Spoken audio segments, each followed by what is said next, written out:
옛날 옛적 아주 먼 옛날 한반도 땅 어느 한적하고 평화로운 마을에 김씨 성을 가진 사내와 박씨 성을 가진 사내가 살고 있었습니다. 김씨는 붓 하나로 온 세상 만물을 화폭에 담아내는 재주를 지닌 신필이라 불릴 만큼 솜씨가 뛰어난 화가였습니다. 반면 박씨는 이른 새벽부터 밤늦게까지 땀 흘려 밭을 일구고 논을 가는 성실하고 우직한 농부였습니다. 하는 일은 서로 달랐지만 김화가와 박농부는 어릴 적부터 생사고락을 함께 해온 둘도 없는 막역한 친구 사이였습니다.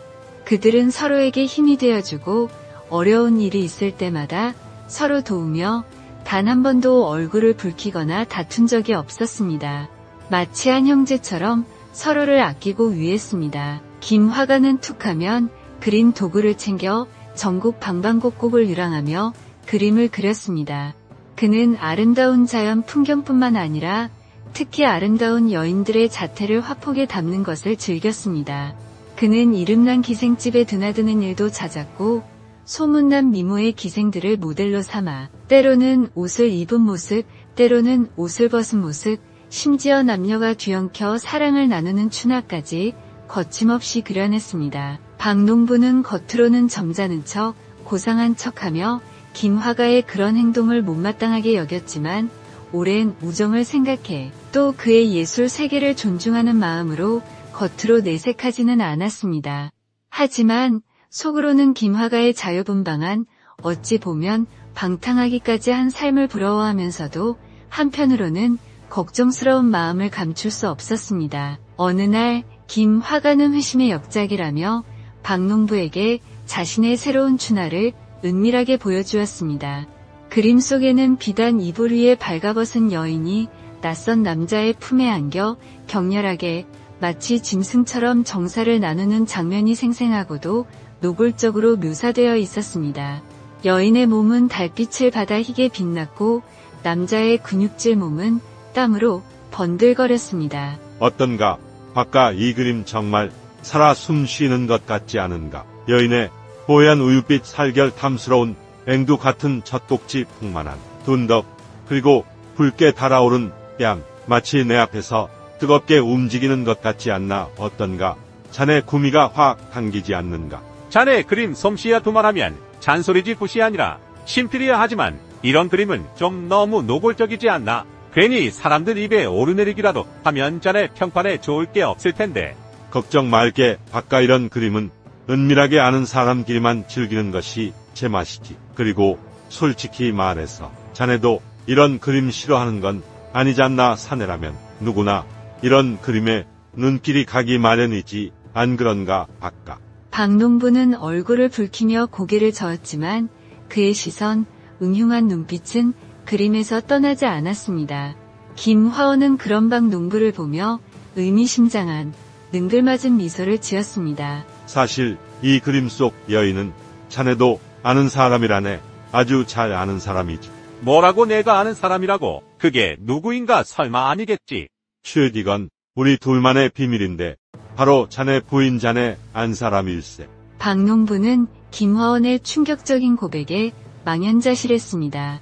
믿었던 친구의 배신과 아내의 불륜은 그의 심장을 갈기갈기 찢어 놓았습니다. 그는 분노와 슬픔, 절망감에 휩싸여 어찌할 바를 몰랐습니다. 그 후로 박농부와 김화원의 우정은 산산조각이 났고 두 사람은 다시는 예전처럼 지낼 수 없게 되었습니다. 세월이 흘러 박농부에게도 시련이 닥쳐왔습니다. 정성껏 봉양하던 아내가 병으로 세상을 떠난 것입니다.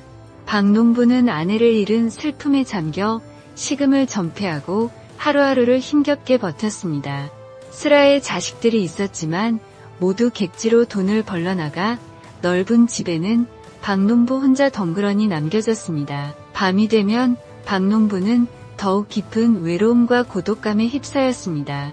아내와 도란도란 이야기를 나누던 따뜻한 저녁 시간은 이제 싸늘한 침묵만이 감돌았습니다. 그는 술잔을 기울이며 아내를 그리워했지만 술기운은 잠시 슬픔을 잊게 해줄 뿐 근본적인 외로움을 달래주지는 못했습니다. 여보, 당신 없는 이 세상 너무나 춥고 외롭구려. 당신이 너무나 그립소. 그러던 어느 날 김화원이 박농부의 집을 찾아왔습니다. 지난날의 불미스러운 일 이후 두 사람은 오랫동안 만나지 않았습니다. 박농부는 김화원의 갑작스러운 방문에 놀라면서도 한편으로는 반가운 마음이 들었습니다. 오랜 세월이 흘렀고 아내도 세상을 떠난 마당에 지난 일을 계속 마음에 담아둘 필요는 없다고 생각했습니다. 박가, 오랜만이네. 그동안 잘 지냈는가? 자네가 여긴 어쩐 일인가? 자네 혼자 지낸다는 소식을 들었네. 그래서 걱정이 되어 찾아왔네. 두 사람은 마루에 마주 앉아 그동안 못다한 이야기를 나누었습니다. 김화원은 박농부에게 지난날의 잘못을 사과했고 박농부는 씁쓸하게 웃으며 김화원을 용서했습니다. 다 지난 일일세. 이제 와서 무슨 소용이 있겠나?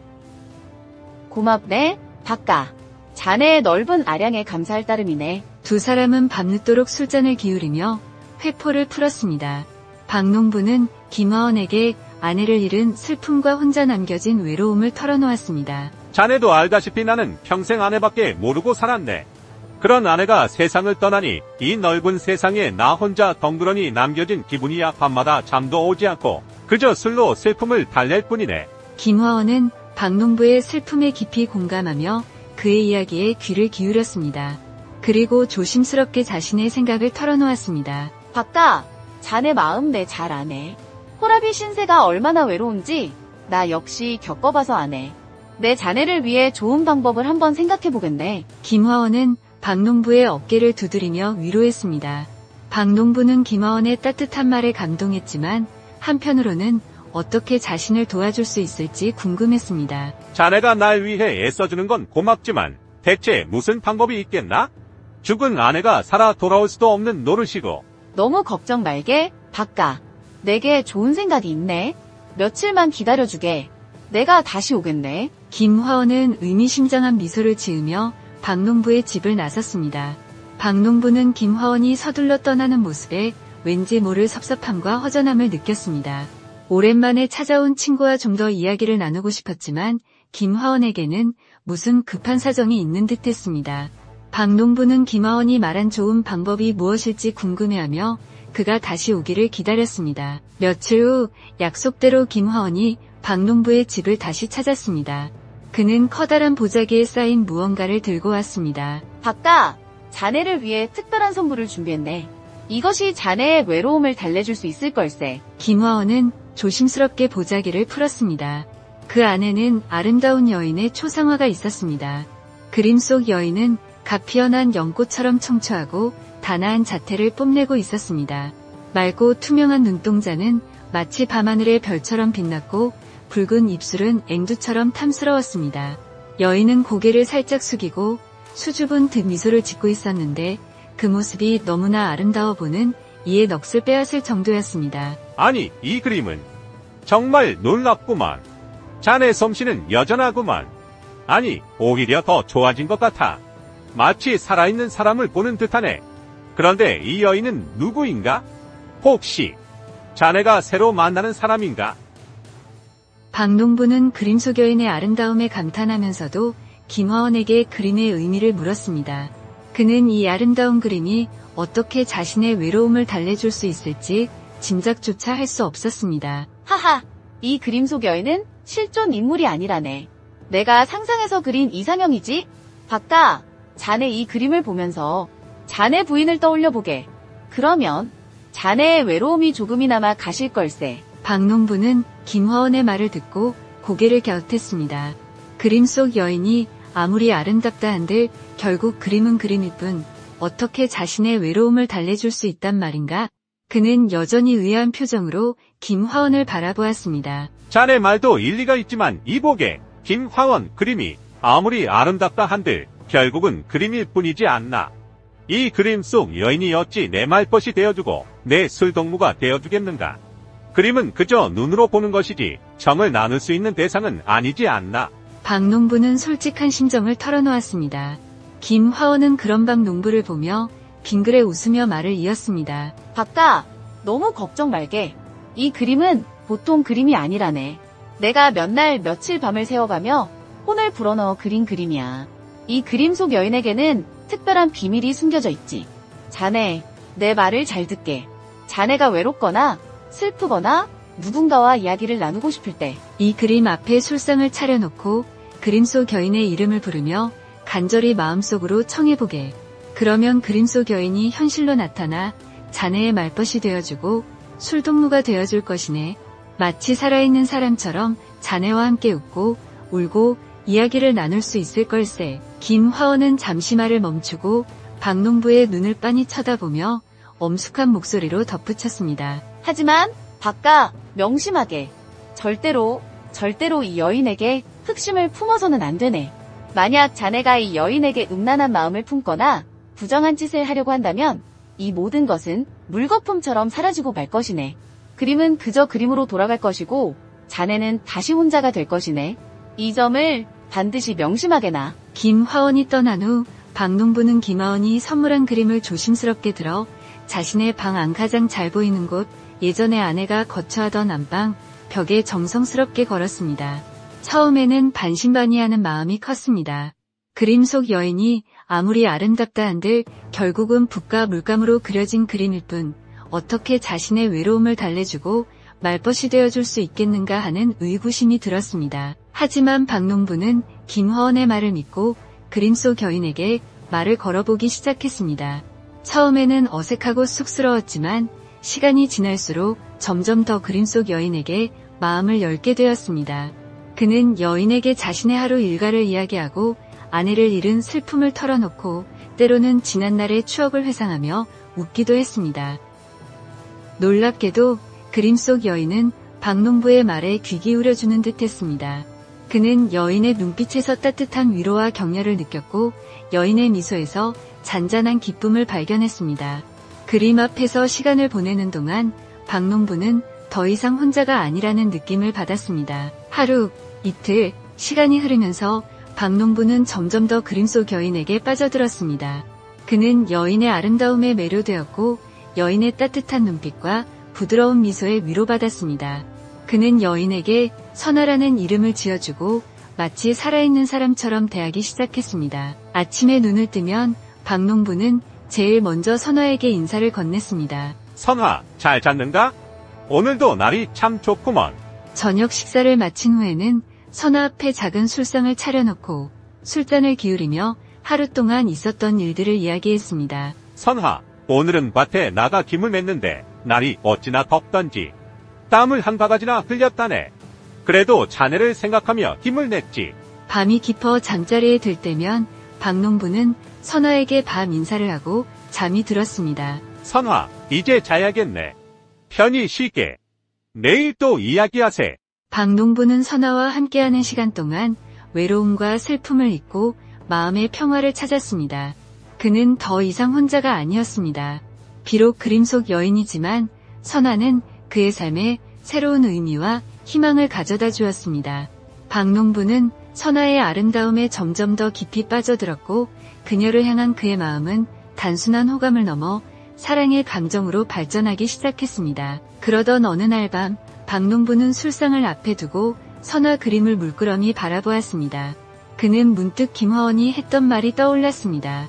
외롭고 슬플 때 그림 속 여인의 이름을 부르며 간절히 청하면 여인이 그림 밖으로 나와 말벗이 되어주고 술동무가 되어줄 거라는 그 말을 박농부는 믿기지 않았지만 혹시나 하는 마음에 조심스럽게 입을 열었습니다.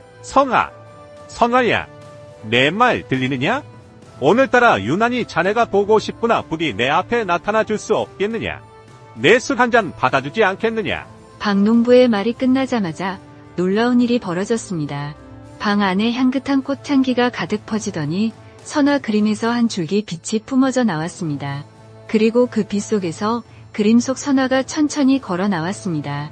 마치 꿈을 꾸는 듯 믿을 수 없는 광경이었습니다. 선아는 그림 속 모습 그대로 눈부시게 아름다웠습니다. 박농부는 넋을 잃고 선아를 바라보았습니다. 선아는 박농부에게 다가와 살포시 미소를 지으며 말했습니다. 날이 부르셨습니까? 선아의 목소리는 맑고 청아했으며 마치 옥구슬이 쟁반위를 구르는 듯 아름다웠습니다. 박농부는 떨리는 목소리로 대답했습니다. 그 그림에서 나왔어. 예, 나리께서 간절히 부르시기에 이렇게 나왔습니다. 선아는 박농부의 옆에 앉아 조심스럽게 술병을 들고 잔에 술을 따랐습니다. 그녀의 손길은 우아하고 섬세했으며 마치 한 마리 나비가 춤을 추는 듯했습니다. 자, 한 잔 받으세요. 나리. 박농부는 선아가 따라주는 술을 받아 마셨습니다. 술은 달콤했고 향긋했습니다. 그는 선아와 함께 술잔을 기울이며 이야기를 나누었습니다. 선아는 박농부의 이야기에 귀 기울여주고 그의 슬픔을 위로해 주었습니다.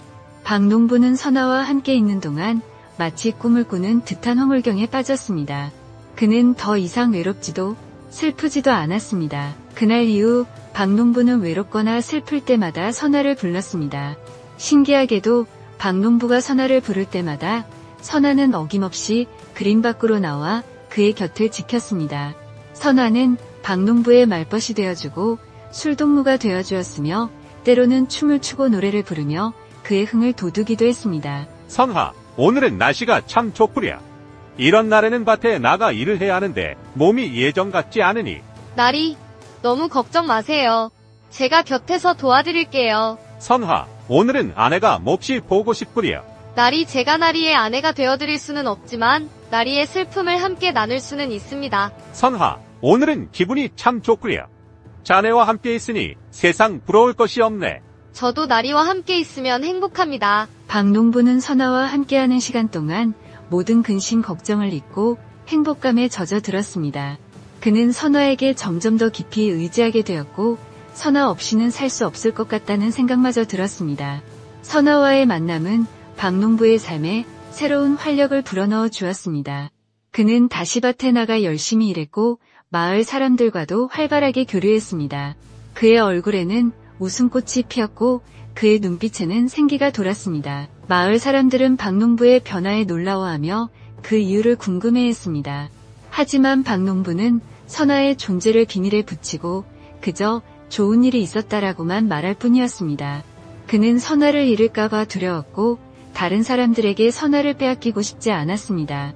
박농부에게 선아는 단순한 그림 속 여인이 아니라 그의 삶의 전부이자 세상에서 가장 소중한 존재가 되어 있었습니다. 그는 매일 밤 선아에게 감사하며 그녀와의 만남을 소중하게 여겼습니다. 그렇게 선아와 함께하는 시간이 길어질수록 박농부의 마음속에는 묘한 감정이 싹트기 시작했습니다. 처음에는 단순한 호감과 감사함이었지만 시간이 지날수록 그 감정은 점점 더 깊어져 주체할 수 없는 욕망으로 변해갔습니다. 매일 밤 선아의 아름다운 자태를 바라보며 그녀의 맑은 목소리를 듣고 그녀의 부드러운 손길을 느끼면서 박농부는 더 이상 선아를 그림 속 여인으로만 생각할 수 없었습니다. 그는 선아와 함께 밥을 먹고 술을 마시고 이야기를 나누는 것만으로는 만족할 수 없었습니다. 그는 선아를 만지고 싶었고 안고 싶었고 자신의 여자로 만들고 싶었습니다. 선아의 붉은 입술, 가녀린 목선, 풍만한 가슴은 박농부의 눈길을 사로잡았고 그의 마음속 깊은 곳에 잠들어 있던 욕망을 뜨겁게 불태웠습니다. 박농부는 밤마다 잠자리에 누워 선아를 생각하며 괴로워했습니다. 그는 김화원의 경고를 떠올리며 자신의 욕망을 억누르려 했었지만 그럴수록 선아를 향한 갈망은 더욱 커져만 갔습니다. 그는 자신이 선아를 사랑하게 되었다는 것을 깨달았지만 동시에 이 사랑이 파멸을 불러올 수도 있다는 것을 알고 있었습니다. 그러던 어느 날 밤 여느 때처럼 박농부는 선아와 함께 술상을 마주했습니다. 선아는 평소처럼 박농부에게 술을 따라주고 그의 이야기에 귀 기울여주고 있었습니다. 박농부는 술 기운을 빌려 용기를 내어 선아의 손을 잡았습니다. 선아의 손은 차가웠지만 부드러웠습니다. 선화, 내 이 말을 해도 될지 모르겠지만 나는 자네를 진심으로 연모하고 있네. 자네와 함께 있으면 세상 근심 걱정이 모두 사라지는 것 같아. 마치 꿈을 꾸는 것 같단 말일세. 박농부는 떨리는 목소리로 자신의 마음을 고백했습니다. 선아는 박농부의 갑작스러운 고백에 당황한 듯했지만 이내 슬픈 표정을 지으며 고개를 숙였습니다. 선화, 우리는 이렇게 그림 밖에서 진짜 부부처럼 함께 살 수는 없는 것인가? 내 진심을 알아주게 내 곁에 영원히 있어주면 안 되겠나? 박농부는 애원하듯 선화에게 물었습니다. 선화는 박농부의 손을 놓고 그의 눈을 똑바로 쳐다보았습니다. 그녀의 눈에는 슬픔과 연민, 그리고 알 수 없는 감정이 뒤섞여 있었습니다. 평소에 따뜻하고 부드러운 눈빛과는 달리 어딘가 차갑고 슬퍼 보이는 눈빛이었습니다. 박농부가 선화의 손을 잡고 자신의 마음을 고백하며 그녀에게 영원히 함께 해달라고 애원하는 바로 그 순간 갑자기 방 안을 가득 채우고 있던 향긋한 꽃향기가 사라지고 쨍하는 날카로운 파열음과 함께 눈부신 빛이 번쩍였습니다.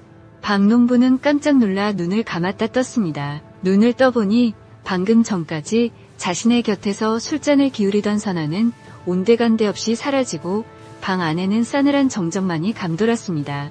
박농부는 믿을 수 없다는 듯 주변을 둘러보았지만 선화의 흔적은 어디에서도 찾을 수 없었습니다. 그가 마지막으로 보았던 것은 선화의 슬픈 눈빛과 뺨을 타고 흐르던 한 줄기 눈물뿐이었습니다. 박농부는 황급히 자리에서 일어나 벽에 걸린 그림을 바라보았습니다.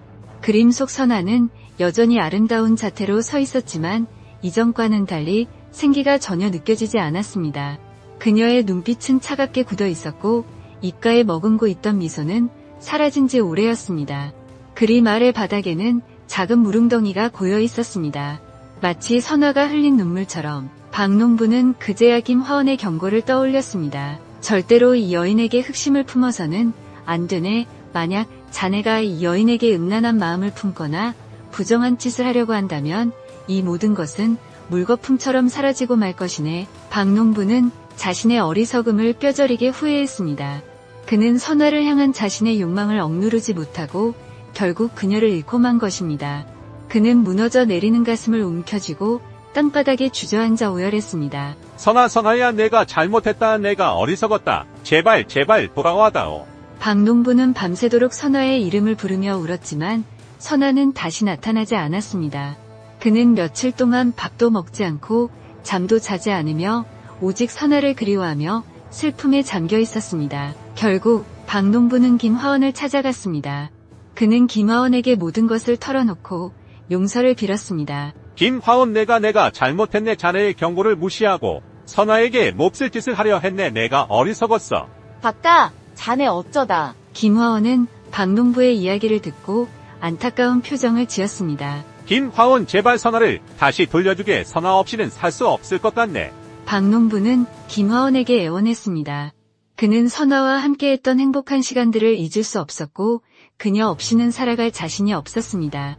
그는 자신의 잘못을 뉘우치고 선화를 다시 만날 수만 있다면 어떤 벌이라도 달게 받겠다고 맹세했습니다. 박농부의 애절한 하소연을 들은 김화원은 깊은 한숨을 내쉬었습니다. 그의 얼굴에는 안타까움과 씁쓸함이 뒤섞여 있었습니다. 박가, 자네가 무슨 짓을 했는지 정녕 모르겠는가? 내 분명 자네에게 경고했거늘. 김화원은 잠시 말을 멈추고 박농부를 빤히 쳐다보았습니다. 그의 눈빛에는 실망감과 분노가 어려 있었습니다. 선화는 본래 인간이 아니었네. 저 하늘 위에 사는 선녀였지. 내가 오랫동안 흠모해온 선녀를 자네의 외로움을 달래주기 위해 그림 속에 불러낸 것이었네. 하지만 자네는 그 소중한 기회를 헛된 욕망으로 망쳐버렸어. 박농부는 김화원의 말에 충격을 받았습니다. 그는 선화가 선녀였다는 사실을 전혀 짐작하지 못했습니다. 선녀였다고? 그렇네. 선화는 하늘로 돌아갔네. 다시는 인간 세상에 내려오지 않을 걸세. 자네의 탐욕과 어리석음 때문에. 김화원은 고개를 저으며 말을 이었습니다. 박가, 나는 자네를 돕고 싶었네. 하지만 이제는 나도 어쩔 수 없네. 선화를 다시 불러낼 방법은 없어. 박농부는 절망감에 휩싸였습니다. 그는 자신의 어리석음과 욕심 때문에 선화를 잃었다는 사실을 깨닫고 깊은 후회와 자책감에 빠졌습니다. 김화원, 미안하네. 내가 모든 것을 망쳐버렸어. 박농부는 눈물을 흘리며 김화원에게 사죄했지만 이미 늦었습니다. 김화원은 박농부를 위로했지만 그를 도울 방법은 없었습니다. 그 후 박농부는 다시 홀로 남겨졌습니다. 그는 예전보다 더욱 깊은 외로움과 고독 속에서 살아가야 했습니다. 그는 매일 밤 선화의 그림을 바라보며 후회했지만 선화는 다시 나타나지 않았습니다. 박농부의 이야기는 마을 사람들에게 전해졌고 오랫동안 입에서 입으로 전해 내려왔습니다. 사람들은 박농부의 이야기를 통해 인간의 헛된 욕망과 탐욕이 얼마나 큰 불행을 초래할 수 있는지, 그리고 진정한 행복은 소박하고 평범한 삶 속에 있다는 것을 깨달았습니다. 또한 주어진 기회와 인연을 소중히 여기지 않으면 결국 모든 것을 잃게 된다는 교훈을 얻었습니다. 그리고 과도한 욕심은 화를 부른다는 것을 깨달았습니다.